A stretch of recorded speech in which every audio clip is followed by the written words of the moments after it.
What's up, everybody? Welcome back to The Devil's in the Details. I'm BD, and let's just kick it.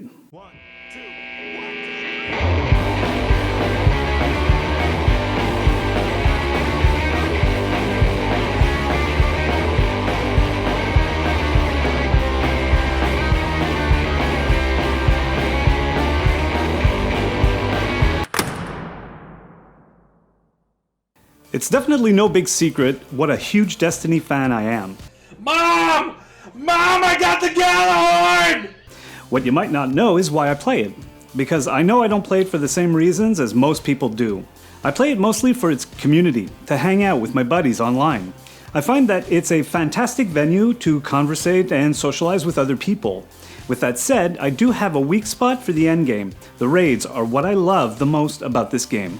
Raids are a type of mission in which a number of people form a team working together, in this case a fire team, and attempt to defeat a common objective.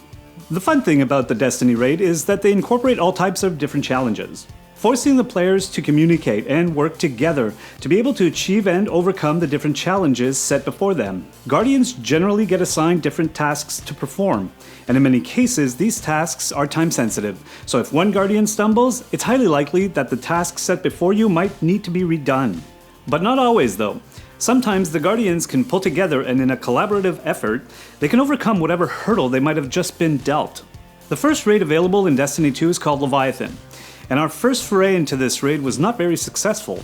And that was probably because of a combination of inexperience with the raid itself and underleveled characters. But that's the appeal to me. They're not supposed to be a walk in the park. You're not supposed to be able to just breeze through these. They offer a technical difficulty that you need to practice at to be able to overcome. You need to be able to figure out your Guardian's strengths and assign tasks accordingly.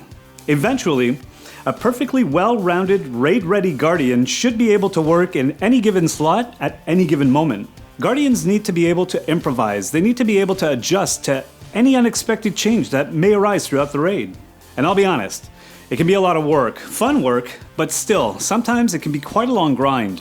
When a brand new raid comes out, you can take 8 hours to get through it, if you get through it at all. But once you start figuring things out, that 8 hours gets whittled down to 6, and then 4, and then 2, and now we're getting through the Leviathan raid in about an hour and change. But now it's time for a new challenge, and with the release of the new DLC on December 5th, I'm very much looking forward to see what Bungie will add to Destiny 2.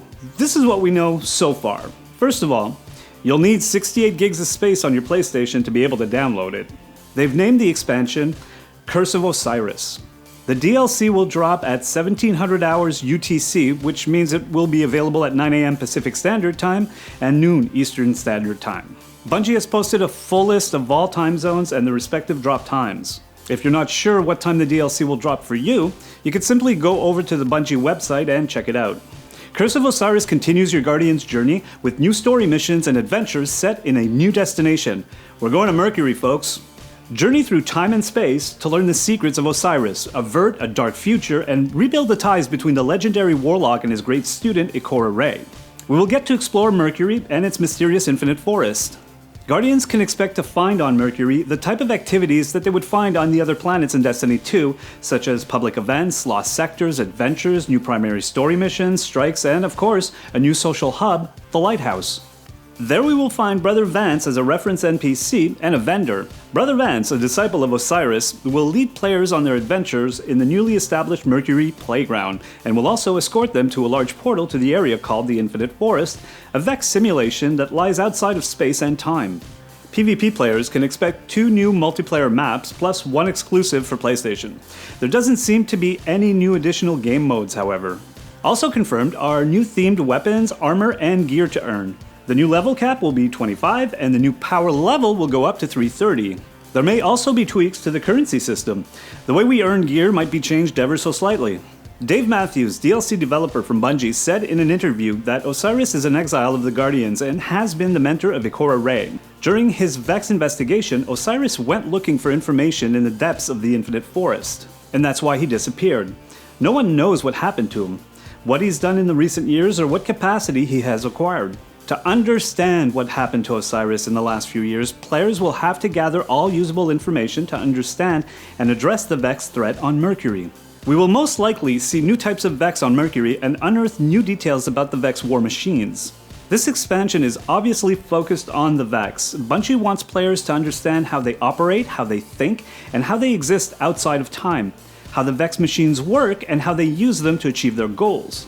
We will get to know different aspects of this mysterious race in different timelines. With all that said, there's no actual confirmation of a brand new raid. Bungie will be releasing new information via their live streams throughout the month of November, but it remains to be seen if a raid will be part of the equation. Now, Bungie has been known to retain certain secrets from their community quite often, so let's just hope that this is a secret they're guarding very closely.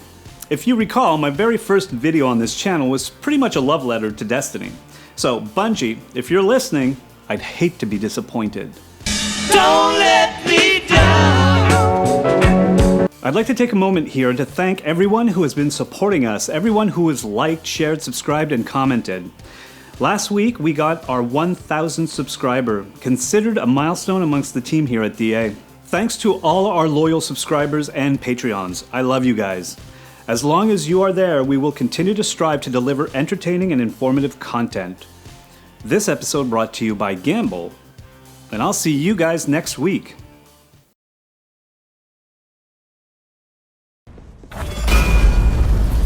Zone C lost. 2-for-1. Yes! 3 down! Fantastic work! Outstanding! Phenomenal!